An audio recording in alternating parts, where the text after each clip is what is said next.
नमस्कार सखी सह्याद्रीच्या आजच्या भागात मी स्वप्ना आपल्या सगळ्यांचं मनापासून स्वागत करते। वैशाख महिन्यातला पहिला सण म्हणजे वैशाख शुद्ध तृतीया अर्थातच अक्षय तृतीया। जे शाश्वत आहे, जे चिरंतन आहे आणि जे नित्य आहे ते म्हणजे अक्षय, क्षय नसलेलं। या मंडळी 8 मे हा दिवस वर्ल्ड रेड क्रॉस डे आणि रेड क्रिसेंट डे म्हणून साजरा करण्यात येतो। खरं तर 8 मे हा दिवस रेड क्रॉस ही संस्था ज्यांनी जगभरात प्रस्थापित केली अशा हेनरी डुनांत यांचा जन्मदिवस। 8 मे 1828 रोजी त्यांचा जन्म झाला होता। हेनरी सर हे शांततेचे पहिले नोबेल पारितोषिक विजेते आहेत आणि त्यांच्याच स्मरणार्थ हा दिवस वर्ल्ड रेड क्रॉस डे म्हणून साजरा करण्यात येतो। खरं तर समाजसेवेचा एक भाग म्हणून जगभरात रेड क्रॉसच्या माध्यमातून लाखो लोक गरजू लोकांना मदतीचा हात पुढे करत असतात। काही नैसर्गिक आपत्ती आली किंवा काही संकटजन्य परिस्थिती आली तर रेड क्रॉसचं उद्दिष्ट हेच असतं की तात्काळ सेवा या गरजू लोकांपर्यंत पोहोचवावी आणि म्हणूनच त्यांच्या या कार्यकर्त्यांना सलाम करण्याचा, त्यांच्याप्रती कृतज्ञता व्यक्त करण्याचा हा आजचा दिवस 8 मे हा दिवस। खरं तर पंतप्रधान नरेंद्र मोदी सरांनी जनतेला आवाहन केलेलं आहेच की या रेड क्रॉसच्या माध्यमातून अनेक लोकांनी सहभागी व्हायला पाहिजे आणि गरजू लोकांपर्यंत मदतीचा हातभार पुढे केला पाहिजे। खरं तर रेड क्रॉस म्हटलं की एखादी रुग्णवाहिका किंवा प्रथमोपचार केंद्र, एखादा दवाखाना, वैद्यकीय शिबिर असं चित्र डोळ्यासमोर येतं। युद्ध काळात आणि शांततेच्या काळात रेड क्रॉसचं जे मदत कार्य आहे ते सगळ्यांना ठाऊक आहेच, पण हा जो रेड क्रॉसचा इतिहास आहे तो खूप बोध देणारा आहे। मग नेमका हा इतिहास काय आहे, त्यांची कार्यप्रणाली काय आहे आणि जास्तीत जास्त संख्येने जर याच्यामध्ये सहभागी व्हायचं असेल तर नेमकं काय करायचं जाणून घेणार आहोत आजच्या भागामध्ये। आजचा आपला विषय काय आहे तो पाहून घेऊया।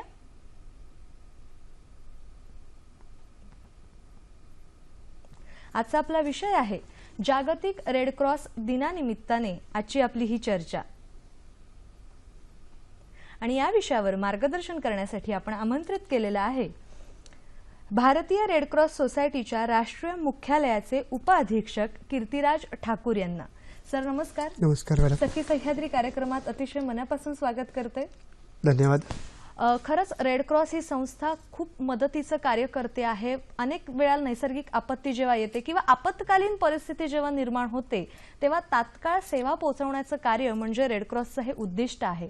नेमकं हे उद्दिष्ट काय आहे हे जाणून घेणार आहोत। वेगवेगळे पैलू आहेत, त्यामुळे बऱ्याच अंशी आपण मार्गदर्शन करून घेणारच आहोत। तुमच्या मनातले प्रश्न सुद्धा आमच्यापर्यंत थेट येऊ द्या। त्यासाठी तुम्हाला लागतील आमचे दूरध्वनी क्रमांक, ते असे आहेत 24908050, 24988050, 022 अर्थातच एसटीडी कोड फिरवायचा आहे मुंबई बाहेरच्या प्रेक्षकांनी आणि जे प्रेक्षक मोबाईलवरून फोन करणार आहेत त्यांनी। नेहमीप्रमाणे आपण 2 गोष्टी पाळणार आहोत। जेव्हा प्रश्न विचाराल तेव्हा आपल्या दूरदर्शन संचाचा आवाज थोडासा कमी ठेवा, म्हणजे तुमचा आवाज, तुमचा प्रश्न आमच्यापर्यंत व्यवस्थित येऊन पोहोचेल। आणि विषय कळलेला आहेच, जागतिक रेड क्रॉस दिवस 8 मे दिवशी झालेला आहे आणि त्याच निमित्ताने आजची आपली ही चर्चा आहे।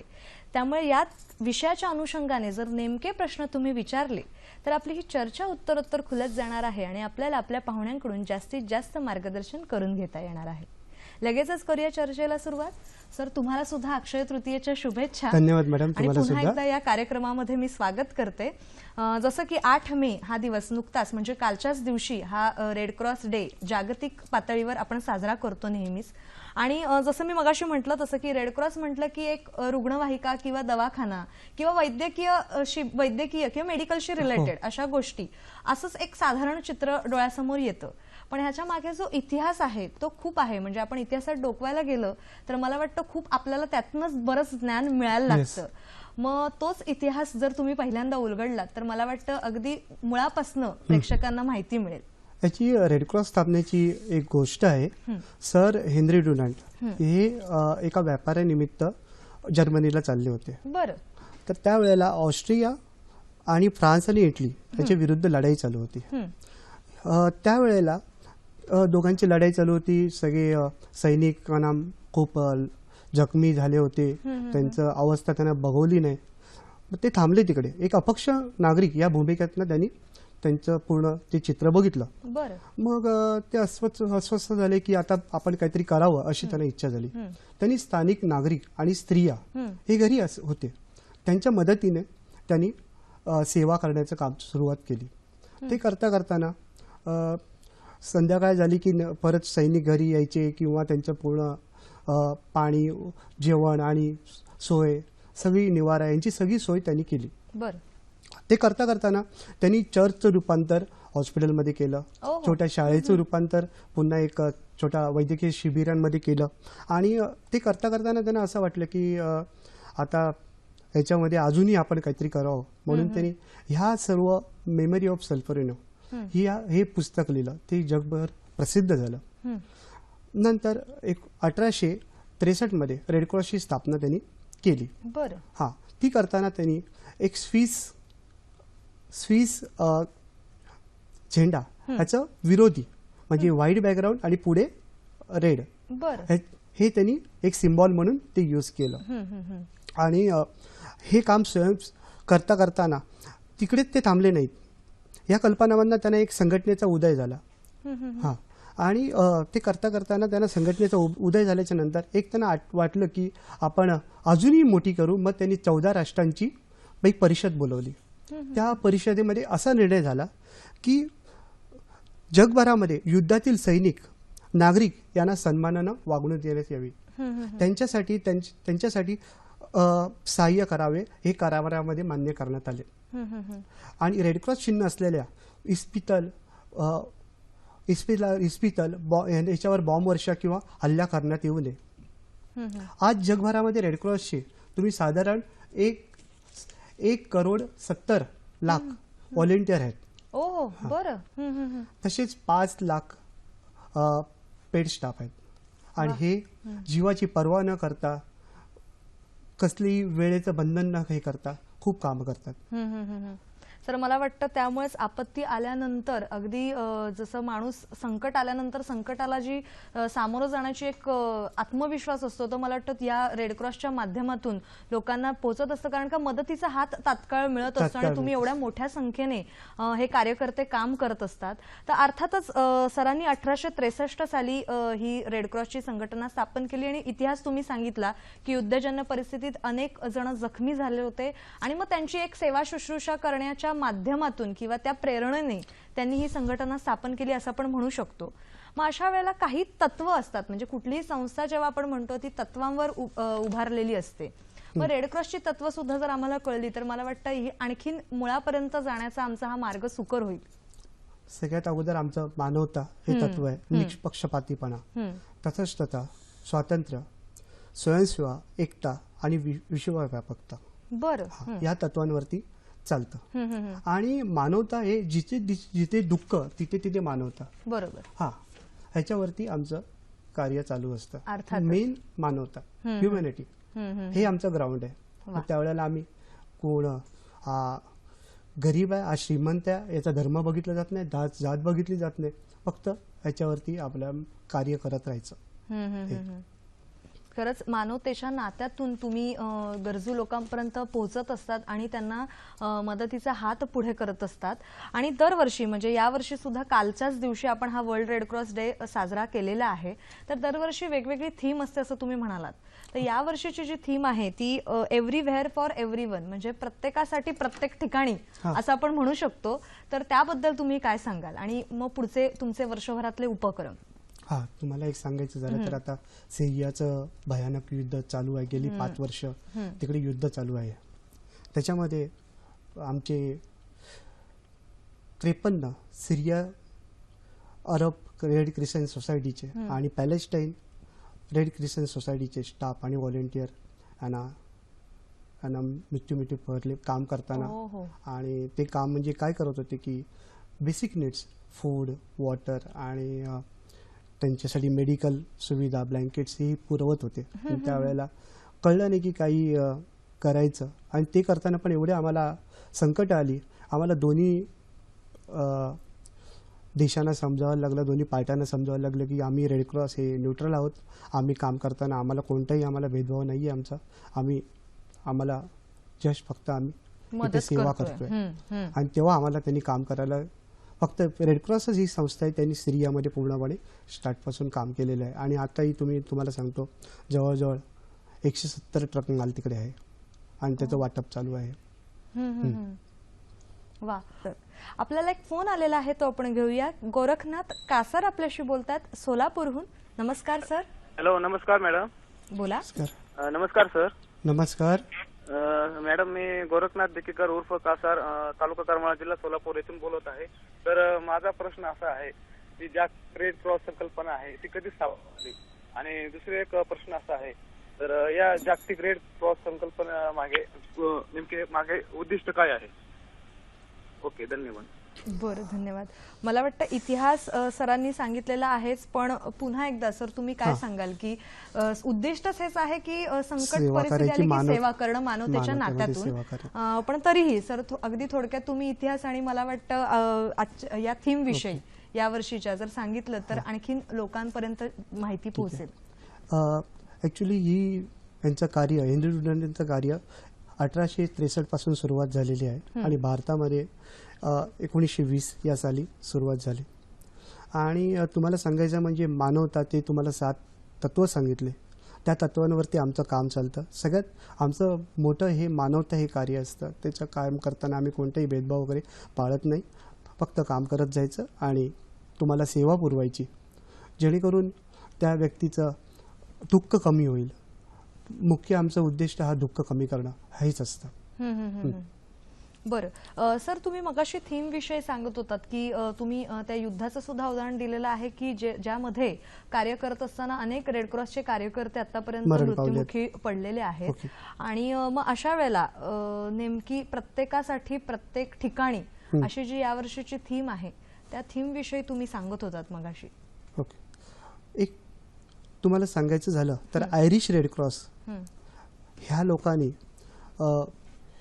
कैदी जे असतात त्या लोकांना प्रथमोपचाराचं प्रशिक्षण देण्याचं काम चालू आहे. त्यांचं दिवसाला 4000 आणि 1200 स्टाफ आणि इतर फॅमिली मेंबर एवढ्या प्रमाणात आमचं प्रशिक्षण वर्ग पूर्ण ह्याच्यात चालतं. बरं. हां, आणि ते चालताना त्यांना त्याच्यातनं काहीतरी पुढे भविष्य काळामध्ये ह्या योजनांचा त्यांना फायदा झाला पाहिजे, त्यासाठी आम्ही कार्य करत असतो. बरं, म्हणजे फक्त तात्काळ सेवा पुरवण्याचं तर कार्य नाहीये, याशिवाय तुम्ही प्रशिक्षण देण्याचं सुद्धा कार्य करत असता असं आपण म्हणू शकतो. आणि त्याच विषयी आणखीन जाणून घ्यायचे, पण तत्पूर्वी रेडक्रॉस ही जी संस्था आहे त्याचे अनेक कार्यकर्ते असतात, सदस्य समिती असते प्रत्येक संस्था म्हटल्यानंतर. तर ती कार्यप्रणाली जर आमच्या प्रेक्षकांना तुम्ही सांगितली तर मला वाटतं आणखीन क्लिअर होईल पिक्चर. भारतीय रेडक्रॉस ची स्थापना 7 जून 1920 या दिवशी झाली. बरं. सुरुवातीला ब्रिटिश रेडक्रॉस ही होती. त्याच्यानंतर भारतीय रेडक्रॉस शाखा सुरुवात झाली. सुरुवात करताना भारताचे राष्ट्रपती हे पदसिद्ध अध्यक्ष असतात. तसेच माननीय राज्यपाल हे सुद्धा राज्य शाखेचे अध्यक्ष असतात. तसेच तुमचे देशाचे आरोग्यमंत्री हे राष्ट्रीय उपाध्यक्ष आणि राज्याचे आरोग्यमंत्री हे राज्याचे उपाध्यक्ष असतात. नैसर्गिक आपत्तीमध्ये अन्न, पाणी, कपडे यांचा पुरवठा तसेच वैद्यकीय सेवा देण्याचे रेडक्रॉस महत्त्वाची भूमिका बजावते. बरं बरं बरं. आणि मग नेमकी यांची कार्यप्रणाली कशी असते? म्हणजे एखाद्या ठिकाणी समजा आपत्कालीन स्थिती आलेली आहे किंवा म्हणजे भूकंप झाला किंवा पूर आला, आपण काही म्हणू शकतो, ही तर नैसर्गिक आपत्ती झाली, इतरही अनेक परिस्थिती येऊ शकतात, युद्धजन्य परिस्थिती सुद्धा आहे. मग अशा वेळेला रेडक्रॉसचे कार्यकर्ते तिथपर्यंत पोहोचणे हे खूप महत्वाचं असतं, कारण का तात्काळ सेवा ते देत असतात. मग ही जी प्रोसेस आहे त्याबद्दल तुम्ही काय सांगाल? आम्हाला राज्याचा विचार केला तर मंत्रालयामधनं आम्हाला कॉन्टॅक्ट केला जातो आणि तसंच मुंबईचा विचार केला तर BMC कंट्रोल रूममधनं आम्हाला मेसेज येतो, ह्या ठिकाणी तुम्हाला कार्य करायचं आहे. छोटं उदाहरण द्यायचं झालं तर आता 19 जूनला ते पाणी भरलं होतं मुंबईमध्ये. त्यावेळेला विटी रेल्वे स्टेशनवरती तुम्हाला प्रवासी अडकलेले होते. बरोबर. त्या लोकांसाठी आम्ही तात्काळ त्यांची पाण्याची व्यवस्था आणि जेवणाची व्यवस्था करण्याचं काम केलं. पण जेवणाची व्यवस्था झाली नाही, पण पाण्याची व्यवस्था आम्ही पटकन केली. जेवणाची व्यवस्थेची जबाबदारी दुसऱ्याकडे देण्यात आली. आणि त्यावेळेला त्यांचं खूप त्यांना हे होतं की आपल्याला कोण मदत करायला येईल असं वाटत होतं. ही पहिली धावून गेलेली संस्था होती रेड क्रॉस. तसंच तुम्ही याचं उदाहरण घ्याल, कांदिवलीला जेव्हा आग लागली होती त्यावेळेला कलेक्टर साहेबांच्या मार्गदर्शनाखाली आम्ही 560 लोकांना गृहोपयोगी सामानचं वाटप करण्यात आलं. हो. म्हणजे बरेच जण यामध्ये मला वाटतं सामील आहेत असं आपण म्हणू शकतो की जेणेकरून तात्काळ सेवा पोहोचवण्याचं काम या रेडक्रॉसच्या माध्यमातून होत असतं. आणखीन जाणून घ्यायचे पण एक फोन आलेला आहे, तो आपण घेऊया. मिलिंद आरोळकर आपल्याशी बोलतात परेलहून. नमस्कार सर. नमस्कार. नमस्कार बोला. सर. नमस्कार. बोला. मी फोन केला यासाठी, माझा प्रश्न असा आहे की रेडक्रॉस तर्फे आपत्ती व्यवस्थापन विषयक कार्यशाळा चालवल्या जातात, त्याचं स्वरूप कसं असतं आणि तो किती दिवसाचा असा अभ्यासक्रम असतो की आणखीन काय असतं, याच्याविषयी जरा माहिती दिली तर फार बरं होईल. बरोबर, धन्यवाद सर. मगाशीच तुम्ही म्हणालात की केवळ सेवा पुरवण्याचं काम नाही करत, तर आम्ही प्रशिक्षण सुद्धा देण्याचं काम करत असतो. आणि त्यांचा प्रश्न त्याच अनुषंगाने होता की आपत्ती व्यवस्थापन कार्यशाळा किंवा शिबिरं आपण असं म्हणू शकतो ती घेतली जातात. मग त्यांचं स्वरूप कसं असतं, काही अभ्यासक्रम असतो का, किंवा त्यामध्ये प्रवेश घेण्यासाठी नेमकं काय केलं पाहिजे? त्यासाठी तुम्हाला सगळ्यात आधी व्हॉलेंटियर बनायला पाहिजे. बरं. एक स्वयंसेवक बनायला पाहिजे. आणि आम्ही आमच्याकडे पूर्ण लिस्ट असते, त्याच्यामध्ये आम्ही शॉर्टलिस्ट करतो आणि त्यांना कॉन्टॅक्ट करतो. आणि त्यांना त्यांचा वेळ घेतला जातो की ह्या दिवशी आमचा प्रशिक्षण कार्यक्रम आहे. साधारण वर्षातनं 2 वेळा आमचे आपत्ती व्यवस्थापन या विषयावरती कार्यशाळा होतात. आणि प्रथमोपचाराचे वर्ग दर महिन्याला चालूच असतात. तुम्ही कोणी येऊ शकतं आणि कोणी ही माफक शुल्कामध्ये प्रशिक्षण घेऊ शकतं. पण नेमकं ह्यासाठी जर संपर्क करायचा असेल तर कोणाला संपर्क करायचा? आमचे टेलिफोन नंबर तुम्हाला देतो, 2266-1524. या नंबरवरती तुम्ही संपर्क साधा. तुम्हाला तिथे आमचे डॉक्टर विकास कुर्डे हे घेतात. आणि प्रशिक्षणाचा सर्टिफिकेट सुद्धा आम्ही दिल्लीवरनं ती येते. 2 दिवसाच्या प्रशिक्षणाची सर्टिफिकेट ही तुम्हाला दिल्लीवरनं आलेली मिळते. मग नेमकं हे 2 दिवसाची कार्यशाळा असते असं तुम्ही म्हणालेलं आहात. तर मग या कार्यशाळेमध्ये काय शिकवलं जातं? तुम्हाला भाजणं, कापणं, सर्पदंश, श्वासचा प्रॉब्लेम असेल तर तेही सांगितलं जातं. असे अनेक तुम्हाला व्याधीच्या झालेल्या असतील, टेम्पररी फर्स्ट एड म्हणजे तुम्हाला टेम्पररी रिलीफ देण्याचं एक साधन असतं. बरोबर. त्यावरती आमचे व्यवस्थित वरच्यावरती कार्यशाळा सुरुवात असते. बरं. आणखीन जाणून घ्यायचे पण फोन आलेला आहे. रवी कदम आपल्याशी बोलतात. नमस्कार सर.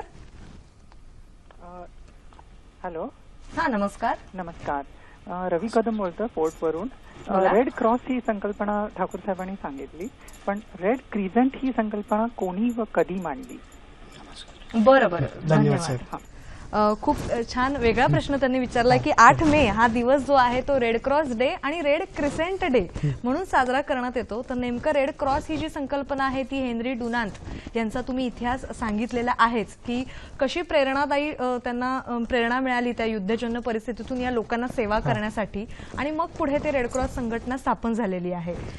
पण रेड क्रिसेंट या संकल्पनेबद्दल काय सांगाल सर? रेड क्रिसेंट हे चिन्ह मुस्लिम कंट्रीमध्ये तो वापरलं जातं. बरं. कारण का ते रेड क्रॉस असल्यामुळे ते एक्सेप्ट करत नाही. त्यामुळे रेड क्रिसेंट हे चिन्ह चंद्र, लाल कलरचा चंद्र असतो आणि ते चिन्ह वापरलं जातं. आणि रेड क्रिस्टल हे इस्रायल या देशाने एक क्रिस्टल सारखं चिन्ह घेतलेलं आहे. बरं. थँक्यू. बरं. सर, जसं म्हणालात तसं की कार्यप्रणाली काय असते या संस्थेची, काय सांगाल? म्हणजे सदस्य समिती तर तुम्ही सांगितलं, राष्ट्रपती हा एक महत्वाचा अधिकारी असतोच, अर्थात देशासाठी सुद्धा असतो, आणि त्याच अनुषंगाने रेड क्रॉस या संघटनेसाठी राष्ट्रपती हा प्रमुख असतो असं आपण म्हणूया. आणि मग त्यानंतर आरोग्यमंत्री आणि राज्यपाल आहेत, आणि मग आरोग्यमंत्री, आणि मग ती सदस्य समिती होते. पण मग अशा वेळेला नेमकी कार्यप्रणाली म्हणजे तत्वही तुम्ही सांगितलेली आहेत की, आणि सगळ्यात मुख्य तत्व म्हणजे मानवतेचं तत्व आहे की ज्या तत्वावर ही संस्था चालत असते.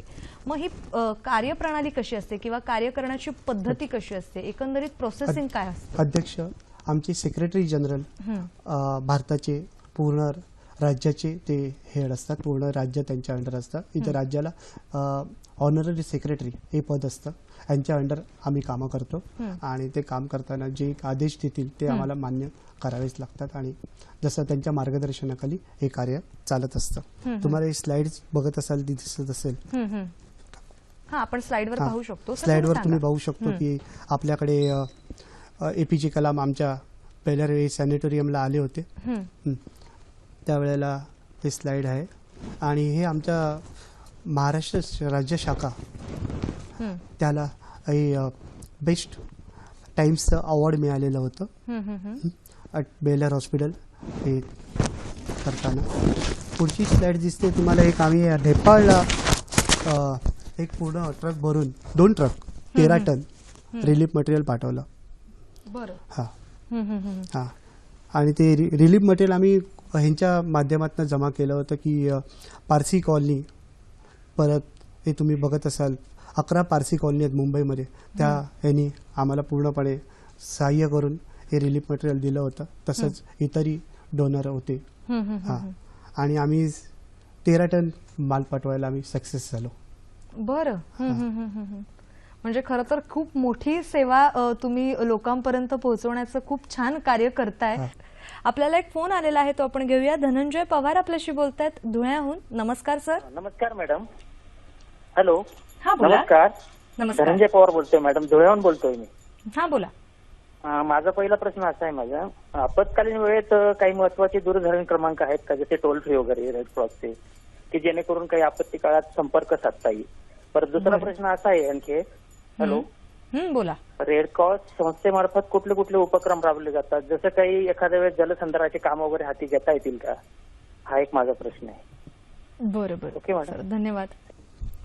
आपत्कालीन परिस्थिती आल्यानंतर जसं आपण मगाशी म्हटलं तसं की नेमका संपर्क कुठे साधायचा, हा असे जर काही दूरध्वनी क्रमांक आहेत का, हा त्यांचा पहिला प्रश्न होता, जे टोल फ्री असू शकतील. नाही, आमच्याकडे तर टोल फ्री क्रमांक नाहीये, पण तुम्ही मगाशी सांगितलेला 22661524 या नंबरवर संपर्क साधू शकता किंवा ईमेल टाकू शकता. ईमेल आम्हाला पटकन मिळतो आणि तसं आमचं काम सुरुवात होते. बरोबर. त्याप्रमाणे. आणि जसं सर तुम्ही म्हणालात की आता मुंबईचं तुम्ही उदाहरण दिलंच होतं की जेव्हा मुंबईमध्ये पूरजन्य परिस्थिती आली होती तेव्हा त्या लोकांना तात्काळ खाद्यपदार्थ किंवा पाण्याची व्यवस्था करण्याची तुम्ही सोय केलेली होती. मग अशा वेळेला इतर काही उपक्रम तुम्ही राबवता का, म्हणजे जे निसर्गोपयोगी मानवोपयोगी होऊ शकतात सध्या, की आता जसा दुष्काळ परिस्थिती सगळीकडे निर्माण झालेली आहे, ही खूप खरं तर चिंतेची गोष्ट आहे. मग अशा वेळेला एक सेवा पुरवण्याचं किंवा मानवतेच्या नात्यातनं तुम्ही कार्य करत आहात, मग अशा वेळेला तुम्ही काय कार्य करता? तुम्हाला सांगायचं झालं तर एक तुम्ही आता स्लाइड बघू शकता, बार्शी जिल्ह्यातली स्लाइड आहे. तिथे आम्हीचा एक छोटा टँकर आहे, तो 4 गावांमध्ये पाणी घेऊन जातं आणि तिकडे हे 2012 पासून हे कार्य चालू आहे. म्हणजे त्या तिकडे झाडं लावणं, परत तुम्हाला छोटे मोठे पाटबंधारे बांधणं, हे काम महाड तालुक्यामध्ये आम्ही केलेलं होतं आणि तिकडे पाण्याची व्यवस्थाही करून ठेवली होती. हे आमचं पूर्वीपासून काम चालू आहे की बाबा की जेणेकरून झाल्यावरती होऊ नये काहीतरी तुमच्या ह्याच्याप्रमाणे. म्हणजे मुळात आपत्ती आल्यानंतर तुम्ही सेवा पुरवण्याचे काम करता, पण आपत्ती येऊच नाही त्यासाठी सुद्धा तुम्ही अनेक कार्य करतात. त्याविषयी जाणून घ्यायचंय, पण तुम्ही ईमेल आयडीचा उल्लेख केला होता की ईमेल आयडीवर तुम्ही जर मेल्स केले लोकांनी, गरजू लोकांनी, तर लोकांपर्यंत पोहोचू शकतात. तर त्या ईमेल आयडी बद्दल जर तुम्ही सांगितलं तर. आमच्या वेबसाईटवरती तुम्ही जाऊन, महाराष्ट्र स्टेटच्या वेबसाईटवरती जाऊन तुम्ही ईमेल आयडी वरती तुम्ही बघू शकता. बरं चालेल. पण ईमेल आयडी जर कळला तर बरं होईल. homai.modi.yahoo.co.in.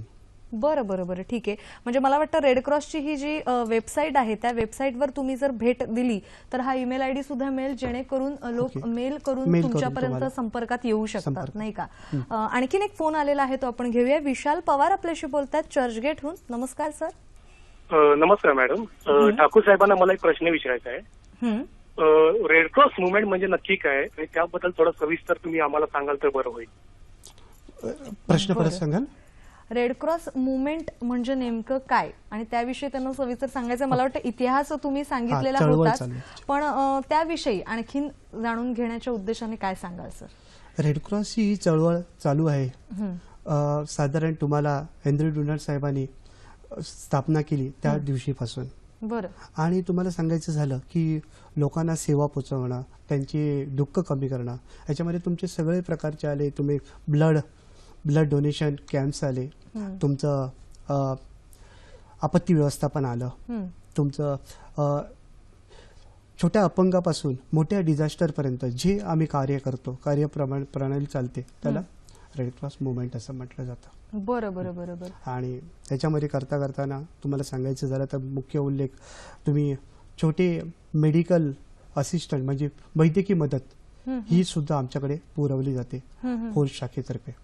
इथे निःशुल्क तुमचं निदान केलं जातं रोगाचं. त्यासाठी तुम्ही आमच्या महाराष्ट्र शाखेशी संपर्क साधू शकता आणि वैद्यकीय मदत आणि तुमचं निदान हे आम्ही करून देतो. आमचं बेलेर हॉस्पिटल म्हणून आहे पाचगणीला, तिथे एड्स आणि TB वरती फार महत्वाचं कार्य चालतं. बरं. हां, त्या तिकडे 130 बेड असलेलं पाचगणी येथे सुसज्ज असं हॉस्पिटल आहे. आणि तुम्हाला सांगायचं झालं त्या तिकडे निःशुल्क सेवा पुरवली जाते. बरं. हां, बरं. तिथे नर्सिंग कॉलेज सुद्धा आहे, BSc नर्सिंग कॉलेज, शाळा आहेत, या प्रकारे कार्य चालतं. बरं बरं. सर, तुम्ही आता म्हणालात की वैद्यकीय सेवा पुरवली जाते, तर एक रेड क्रॉस असं जर म्हटलं तर पोलीस दल आहे जे तात्काळ आपल्याला सेवा पुरवतात, ते एक अग्निशमन दल आहे आणि एक अर्थातच वैद्यकीय सेवा, अशी 3 अगदी ठळकपणे आपल्याला दिसणारी ही क्षेत्र आहेत असं आपण म्हणू शकतो. पण या व्यतिरिक्त सुद्धा रेड क्रॉसचं कार्य खूप आहे, तर त्याबद्दल तुम्ही काय सांगाल? म्हणजे जसं तुम्ही मगाशी उदाहरण सुद्धा दिलेलं आहे की केवळ आम्ही आपत्कालीन परिस्थितीमध्ये तात्काळ सेवा पुरवण्याचं काम करत नाही, तर प्रशिक्षण देण्याचं सुद्धा काम तुमच्याकडनं होतं. आणि आता तर तुम्ही सांगितलं की एक दुष्काळजन्य परिस्थितीमध्ये सुद्धा तुम्ही एक छान काम करत आहात. तर मग या व्यतिरिक्त कार्याचा आवाका रेड क्रॉसचा खूप मोठा आहे, तर त्याबद्दल तुम्ही काय सांगाल? हा, तुम्हाला सांगायचं झालं तर पोलीस, अग्निशमन दल आणि वैद्यकीय सेवा. पोलीस कायदा आणि सुव्यवस्था ठेवायचं काम करतं, अग्निशमन दल आग विझवण्याचे आणि इतर कामं करतो, तसंच वैद्यकीय सेवा मेडिकल सर्व्हिस पुरवण्याचं काम करतं. आमच्याकडे जबाबदारी पुनर्वसन करताना जे गृहोपयोगी सामान असतं ते देण्याची जबाबदारी आमच्याकडे असते. त्यासाठी आम्ही तुम्हाला कांदिवलीला जेव्हा बाहेर झालो होतं तेव्हाही आम्ही त्यांना 560 लोकांना फॅमिली किट्स दिल्या होत्या. आधी 2005 मध्ये फ्लड झालं होतं, आमचा कव्हर केला होता रायगड, रत्नागिरी, कोल्हापूर या जिल्ह्यामध्ये आम्ही फॅमिली किट्स दिल्या होत्या. या फॅमिली किट्समध्ये तुम्हाला सांगायचं झालं तर भांड्यांचे सेट, चादर, स्टोव, बेडशीट, चटई, बकेट, टार्पोलिन हे सगळ्यांचं एक किट असतं आणि ते किट आम्ही देण्याचं त्यांना काम करतो. आमच्या इथे विक्रोळी येथे मोठा असं वेअरहाऊस आहे आणि यामध्ये जवळजवळ 20,000 फॅमिली किट्स राहील एवढं स्टॉक राहील एवढं जागा आहे, सेवा पुरवली जाते. तिथून पुरवली जाते. नॉट फॉर फक्त आम्ही ह्याच्यावरती कॉन्सन्ट्रेशन न करता महाराष्ट्रावरती आम्ही पूर्ण भारतामध्ये या विक्रोळी वेअरहाऊसमधनं सामान केलं जातं. तुम्हाला एक पॉइंट सांगायचं झालं तरी काश्मीरला जेव्हा आता फ्लड झालं होतं तेव्हाही इथूनच गेलो तर विक्रोळीवरनं काश्मीर, तुमचं उत्तराखंड, नेपाळ यासाठी सगळ्यात ऍक्टिव्ह असलेलं एकमेव असं वेअरहाऊस आहे. टोटल असे नॅशनल हेडक्वार्टरचे 6 वेअरहाऊस आहेत. डिझास्टर मॅनेजमेंट सेंटर असं आम्ही त्याला संबोधलं जातं, त्यापैकी एक विक्रोळी हे काय. वा वा. आणखीन जाणून घ्यायचं आहे, जसं तुम्ही म्हणाल की विक्रोळीमधनं बरेच सामान हे जगभरात पोहोचवलं जातं आपत्तीच्या काळी, तर त्याविषयी आणखीन जाणून घ्यायचं. पण एक फोन आलेला आहे तो आपण घेऊया. उमा महाजन आपल्याशी बोलतायत. नमस्कार मॅडम. नमस्कार. या संघटनेचे सभासद होण्यासाठी शैक्षणिक पात्रता काय पाहिजे आणि यात महिलांचे सहभाग कितपत आहे? बरोबर, धन्यवाद. खूप छान आणि वेगळा प्रश्न त्यांनी विचारलेला आहे की समजा यामध्ये सहभागी व्हायचं असेल तर काही शैक्षणिक पात्रता आहे का? नाही, शैक्षणिक पात्रता नाहीये, वय 18 वर्ष पाहिजे आणि तुम्ही व्हॉलेंटियर होऊ शकता. आणि जर तुम्हाला आजीव सभासद व्हायचं असेल तर 500 रुपये मेंबरशिप. तुम्ही जवळच्या शाखेशी संपर्क साधा. तुम्ही जळगावला राहता तर नाही, तुम्ही बेळगावच्या बेळगाव असेल तर बेळगावला तुम्ही कॉन्टॅक्ट करू शकता. बेळगावला सुद्धा ब्रांच आहे, कर्नाटकच्या अंडर येते आणि तुम्ही स्टेटच्या अंडर येते. तुम्ही तिकडे जाऊन कॉन्टॅक्ट करू शकता. आणि व्हॉलेंटियर व्हायचं असेल तर निशुल्क आहे, नाहीतर 500 रुपये मेंबरशिप आहे. ती सर्टिफिकेट तुम्हाला दिल्लीवरनं येते. 2 ते 3 महिन्याचा कालावधी लागतो.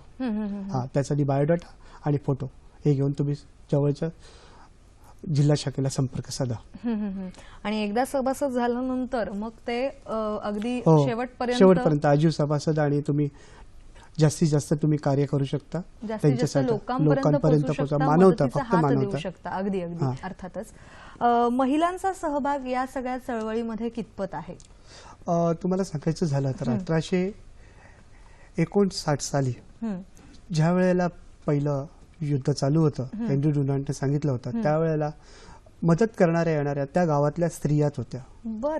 त्या स्त्रियांनीच सुरुवात केली. स्त्रियांच्या माध्यमातून त्या रेडक्रॉसची पुढे पुढे संकल्पना निर्माण झाली आणि त्यांचा सहभाग होता. आता तुम्हाला स्त्रियांचा सहभाग तुम्हाला सांगायचं झालं ते फर्स्ट एड ट्रेनिंग असतात आमच्याकडे. त्या फर्स्ट एड ट्रेनिंग करून तुमचं छोटं मोठंही घरामध्ये छोटे मोठे ऍक्सिडेंट होतात, तुम्ही रस्त्यातनं जातानाही छोटे मोठे अपघात वगैरे होतात, त्यावेळेला तुम्ही सेवा करू शकता. आमचं डिझास्टर मॅनेजमेंट याच्यामध्ये जेव्हा रिलीफ मटेरियल वगैरे जातं त्यावेळेला मदत वाटप करण्यासाठी ही सुद्धा आम्हाला स्त्रियांचा खूप सहभाग होतो आणि त्यांचा उपयोग होतो. एक स्त्री दुसऱ्या स्त्रीलाच ओळखू शकते, त्यामुळे आम्हाला खूप गरज असते स्त्रियांची. म्हणजे मोठ्या संख्येने महिलांचा सुद्धा सहभाग आहे आणि महिलांना तुम्ही या कार्यक्रमातून आवाहनही करताय. म्हणजे आमचा कार्यक्रमच आहे सखी सह्याद्री. अर्थातच सगळ्या प्रेक्षकांसाठी आहे, पण खास सखींसाठी हे आव्हान आहे की जास्तीत जास्त संख्येने या चळवळीमध्ये आपण सहभागी व्हायला पाहिजे, नाही का? आणि एक सांगायचं झालं तर आमच्या मिसेस होमाय मोदी या सेक्रेटरी आहेत आणि त्याही महिलाच आहेत आणि आजही ते धडाडीने कार्य करतात. वा, आणखीन जाणून घ्यायचे पण एक फोन आलेला आहे तो आपण घेऊया. अमित देसाई आपल्याशी बोलतायत वाशीहून. नमस्कार सर. नमस्कार मॅडम, मी अमित देसाई बोलतोय वाशीवरनं. मला एक प्रश्न विचारायचा ठाकूर साहेबांना की दरवर्षी रेड क्रॉसची जी थीम असते, जे घोषवाक्य असतं ते वेगवेगळं असतं, तर या वर्षीचं थीम काय त्यांची रेड क्रॉसची, या वर्षीची घोषवाक्य काय आहे? बरोबर, धन्यवाद. खरं तर याविषयी आपलं झालेलं आहे, पण पुन्हा एकदा आपण सांगूया की जी थीम आहे किंवा घोषवाक्य आहे ती एव्हरीवेअर फॉर एव्हरीवन, म्हणजे प्रत्येकासाठी प्रत्येक ठिकाणी असं आपण म्हणू शकतो. तर त्याच विषयी सर आणखीन काय सांगाल तुम्ही? तुम्हाला सांगायचं झालं तर एक टुवॅलू म्हणून एक बेट आहे छोटस. त्या बेटावरती जे छोटं बेट आहे, लोकसंख्या कमी आहे, पण त्या लोकांनाही सुद्धा प्रशिक्षण दिलं आणि त्यांच्याकडे सुनामीची वॉर्निंग आणि सायक्लोन वॉर्निंग हे सुद्धा आम्ही तिथपर्यंत पोचलो. त्या बेटापर्यंत लोकसंख्या फार कमी आहे, तुरळक आहे, म्हणून एव्हरीवेअर फॉर एव्हरीवन ही एक संघटना सांगू शकतो आम्ही. संकल्पना आम्ही आहे. त्या अनुषंगाने या वर्षीचे उपक्रम काय आहे? अर्थातच प्रत्येक ठिकाणी तुम्ही पोहोचताच आहात तात्काळ सेवा देण्यासाठी, त्यामुळे ही थीम किंवा हे घोषवाक्य तुम्ही गेली अनेक वर्ष अंमलबजावणी करत आहात, पण ही थीम किंवा हे घोषवाक्य मुळात एक काय म्हणतात त्याला अस्तित्वात आणण्यासाठी या वर्षीचे काही उपक्रम आहेत का? म्हणजे काही ठरवलेलं आहे का? तुम्हाला एक सांगायचं झालं तर आपत्कालीन व्यवस्थापन बिफोर असतं, ड्युरिंग असतं आणि आफ्टर असतं. बिफोर म्हणजे आपण आपत्कालीन व्यवस्था करण्याच्या आधी जे असतं ते प्रशिक्षण केलं जातं. ड्युरिंग म्हणजे आम्ही जी सेवा पुरवतो ती, आणि त्याच्यानंतर त्याच्यामध्ये काही चुका वगैरे घडलेल्या असतात त्याचं ते सुधारण्यासाठी आणि एक प्रशिक्षण वर्ग आणि तयारी करून ठेवायसाठी एक आम्ही स्टॉक किंवा इतर ते आफ्टर. बरं. आता ही सध्या तुम्हाला काही घटना घडली तरी पण त्याचा स्टॉक आणि इतर व्यवस्था करून ठेवावीच लागते. उद्या सकाळी कधी काही घडू शकतं, क्लायमेट चेंज होत आहे, तुम्हाला तरी वातावरणामधला बदल माहितीच आहे, त्यामुळे आम्हाला पूर्ण तयारीनिशी राहावं लागतं. क्या बात आहे सर. जसं तुम्ही म्हणालात तसं की आपत्ती आल्यानंतर तात्काळ सेवा पुरवण्याचं काम तर रेडक्रॉस करतच आहे. आपत्ती येऊ नये म्हणून सुद्धा कार्य करत आहात. आणि आता बोलता बोलता तुम्ही उल्लेख केला की काही काम करताना, अर्थातच काम आहे त्यामुळे काम करताना माणसाकडनं चुका या होणार, काही त्रुटी ह्या राहणारच आहेत. मग ह्या त्रुटी सुधारताना किंवा ह्या चुका सुधारण्यासाठी सुद्धा तुम्ही बरेच प्रयत्न करत असतात आणि हा सुद्धा तुमचा एक व्यवस्थापनाचा भाग आहे असं आपण म्हणू शकतो. तर त्याविषयी सर तुम्ही काय सांगाल? तुम्हाला सांगायचं जर तर प्रशिक्षण वर्ग जे आमच्या चुका होतात आत्मपरीक्षण करणं आणि तसंच प्रशिक्षण वर्गामध्ये आम्ही ते ठेवले जातात आणि त्याच्यामध्ये आम्ही चांगले पॉइंट्स, वाईट पॉइंट्स, आता पुढे काय करू शकतो हे अशी या पद्धतीची कार्यशाळा आमच्या रेग्युलर बेसिसवर होत असतात. असा काही अनुभव सर तुम्ही सांगाल का की एखादी आपत्ती करत असताना आलेला तुमचा अनुभव काय सांगाल? अर्थात अनेक अनुभव असतील तुमचे, पण तुम्ही काय सांगाल सर? एखादा अनुभव जो खूप लक्षात राहिलेला आहे. तुम्हाला सांगायचं झालं तर आता ज्या वेळेला तुमचं टेररिस्ट अटॅक झाला होता, त्यावेळेला आमच्याकडे हे कोणाला काहीच माहित नव्हतं. आम्ही चांगलं एक कपडा आम्ही कट केला आणि कट करून सकाळी 8 वाजता जाऊन तो कटिंग केले. एक पीस साधारण 100 पीस केले आणि ते पीस घेऊन आम्ही प्रत्येक हॉस्पिटलला गेलो. बॉड्या उघड्याच होत्या, त्याच्यावरती आम्ही टाकलं, व्यवस्थित पॅकिंग वगैरे करून ठेवलं.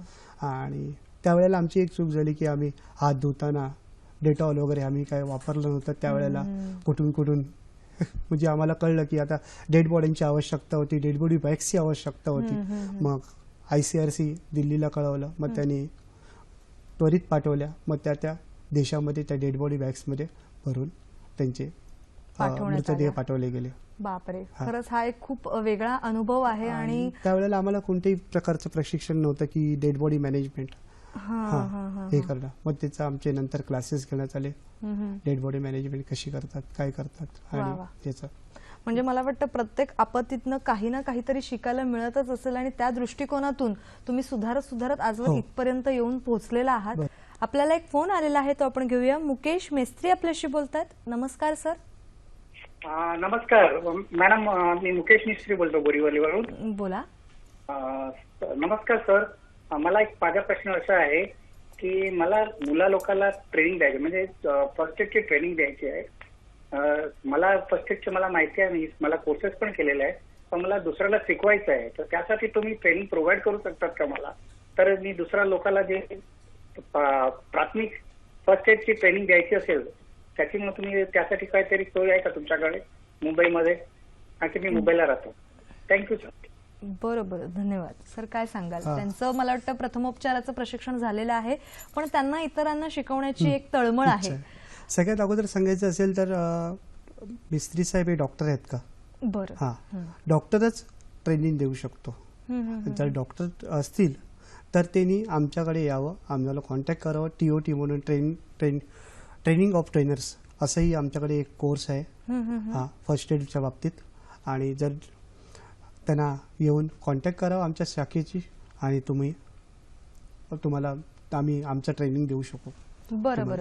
म्हणजे संपर्क साधायचा असेल तर मला वाटतं रेड क्रॉसची जी वेबसाईट आहे त्या वेबसाईटवर पाहिल्यानंतर मला वाटतं सगळ्यांना संपर्क क्रमांक मिळू शकतील किंवा ईमेल ID मिळू शकते आणि जेणेकरून ज्यांची इच्छा आहे ते संपर्क साधू शकतील, नाही का? बरोबर. सर, जसं तुम्ही म्हणालात तसं की 18 वर्ष म्हणजे जर व्हॉलंटियर व्हायचं असेल तर 18 वर्ष पूर्ण पाहिजे वयाची ही एकमेव अट आहे. त्यानंतर शैक्षणिक पात्रता काही नाही आणि तुम्ही आजीव सभासद सुद्धा होऊ शकता काही पैसे भरल्यानंतर किंवा काही फी भरल्यानंतर. बरोबर.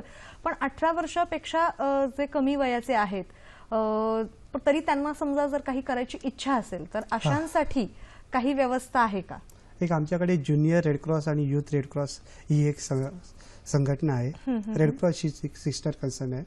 याच्यावरती विश्व बंधुत्व, मानवता व सेवाशीलतेचे संस्कार मुलांवरती व्हावेत या हेतूने याची रेड क्रॉस ज्युनियर रेड क्रॉसची स्थापना झाली. 1926 साली पंजाबात ज्युनियर रेड क्रॉसची स्थापना पहिल्यांदा भारतात सुरुवात झाली आणि या उपक्रमामध्ये खालील उद्दिष्ट ठेवण्यात आली. स्वतःच्या आरोग्याची काळजी घेणे, तसेच दुसऱ्याच्या आरोग्याची काळजी घेण्यासाठी त्याला मदत करणे, विद्यार्थ्यांमध्ये सेवाभाव जागृत करावा, युद्धात तसेच शांतता काळात दुःखितांची आणि पीडितांची सेवा करावी, सहजीवन, स्नेहभाव, जाती धर्म निरपेक्ष मैत्री, शांतता व युद्ध काळात यांच्यावरती सेवा करण्याचे ज्युनियर रेडक्रॉसच्या माध्यमातून केलं जातं. आणि त्यांना असं शिकवलं जातं शाळेचा परिसर, वर्गातील स्वच्छता, सजावट यांच्यावरती सुसंस्कार होतील. भित्तीपत्रे, घोषवाक्ये शाळेच्या आवारात लावावे. शाळेमधले स्वच्छता गृह किंवा हे स्वच्छ आहे की नाही याच्याकडे पण लक्ष द्यावे, हेही शिकवलं जातं. बरं बरं बरं. म्हणजे हे शाळांमध्ये जाऊन शाळा आणि कॉलेजांमध्ये. हो हो हो, बरं बरं. कॉलेजांमध्ये युथ रेड क्रॉस आणि त्याच्यामध्ये ज्युनियर रेड क्रॉस. आणि जसं प्रत्येक शाळेमध्ये उपक्रम असतो की स्काउट गाईड, RSP, तसंच एक ज्युनियर रेड क्रॉस हे सुद्धा उपक्रम आहे. त्याची फी प्रत्येक विद्यार्थ्यांना वर्षाला फक्त ₹1 घेतली, नाममात्र ₹1 फी घेतली जाते. आणि त्याद्वारे तुम्ही सहली निघतात. तुमचं क्रिसमसच्या वेळेला गरीब मुलांबरोबर छोट्या मोठ्या पार्ट्या वगैरे आयोजित करतो. त्यांना पिकनिकला घेऊन जातो. आदिवासी पाड्यांमध्ये जाऊन वह्या वाटप, स्टेशनरी वाटप आणि आदिवासी आश्रमशाळेमध्ये पण जाऊन आम्ही ते कार्य करतो. वा, हे खूप छान कार्य आहे. कारण का आजकाल जी शाळेत जाणारी पिढी म्हणा किंवा ही जी पिढी आहे त्या पिढीला सगळं अगदी आपसूक मिळतं, म्हणजे मागितल्यानंतर लगेच मिळतं. मग अशा मुलांना हे प्रशिक्षण देऊन ज्या गरजू मुलांना गरज आहे, म्हणजे तुम्ही आदिवासी पाड्याचं उदाहरण दिलेलं आहे, त्यांना देण्याची ही जी भावना जागृत करणं खूप छान आहे सर. आणि ते काम तुम्ही करता आहे ज्युनियर रेडक्रॉसच्या माध्यमातून. इथे आणखीन एक मुद्दा मला असा विचारायला आवडतोय की अर्थातच तात्काळ सेवा पुरवण्याचं काम तर तुम्ही करता आहात. जखमींना रुग्णालयात नेणं किंवा मगाशी तुम्ही जे सांगितलं ते की मृत व्यक्ती असेल तर त्याचंही वेगळं मॅनेजमेंट आहे, त्याचंही प्रशिक्षण तुम्ही घेतलेलं आहे. पण अनेक वेळेला असं होतं की युद्धजन्य परिस्थिती म्हणा किंवा इतर काही पूरजन्य परिस्थिती किंवा इतर काही नैसर्गिक आपत्ती आली तर हरवण्याची संख्या सुद्धा असते व्यक्तींची. मग ह्या हरवलेल्या व्यक्ती समजा जर सापडल्या किंवा इतर काही कारणामुळे जरी त्या हरवल्या असल्या तर त्यांचं सगळं व्यवस्था कशी बघितली जाते? आमच्याकडे एक restoring in family links RFL याची एक हे आहे, शाखा आहे, ती ब्रांच बघते. त्याच्यामध्ये आपत्तीमध्ये जे हरवले, युद्धामध्ये जे हरवले त्यांची पूर्ण लिस्ट बनवली जाते. त्यांच्या नातेवाईकांना कळवणं ही खुशाली ही कळवली जाते किंवा त्यांच्याकडनं इतरांच्या नातेवाईकांकडनं रिक्वेस्ट आली ती आम्ही घेतली जाते आणि त्याच्याप्रमाणे मी शोधकार्य करतो. बरं बरं बरं. आणि त्यांच्या कुटुंबांच्या भेटी घालून देतो. वा वा वा सर, हे तुम्ही खरंच खूप छान कार्य करता. आणि जे तुम्ही सांगितलं की मानवता हा एक खूप महत्वाचं तत्व आहे या सगळ्याच्या मुळाशी, त्या मानवतेच्या नात्यावर तुम्ही हे कार्य करत आहात. तर अगदी थोडक्यात तुम्ही आमच्या प्रेक्षकांना काय सांगाल? तुम्हाला सांगायचं पहिलंच मी सांगितलं होतं, जिथे जिथे दुःख तिकडे तिकडे मानवता हे करताना निष्काम सेवा आहे. आणि आपत्तीमध्ये आमचे जगभरातले लाखो कार्यकर्ते, स्वयंसेवक जीव धोक्यात घालून काम करतात आणि ते करत असताना शासकीय यंत्रणा आणि व्यवस्था यांची सुद्धा मदत घेतली जाते. तर मग अशा वेळेला तुम्ही लोकांना काय सांगाल? आता एक ह्याच्यातनं मी एक अपील करतो की तुम्ही स्लाइड बघताय की जेणेकरून आमचं चिन्ह दुसरं ॲम्ब्युलन्स, डॉक्टर, फार्मसी या लोकांनी वापरू नका. परत एकदा तुम्हाला अपील करतो, ॲम्ब्युलन्स, डॉक्टर, फार्मसी यांचे जे चिन्ह आहे त्यांनी तेच वापरा. रेडक्रॉसचं चिन्ह वापरणं हे ऑफेन्स आहे आणि ते आमचं एक प्रोटेक्टिव्ह सिम्बॉल आहे. या रेडक्रॉसच्या चिन्हाच्यामुळेच आम्हाला कोणी आमच्यावरती कोण अटॅक करत नाही. आम्ही वॉर झोनमध्ये पण जाऊ शकतो, नक्सलाइट एरियामध्ये पण जाऊ शकतो आणि ही आमची आयडेंटिटी आहे.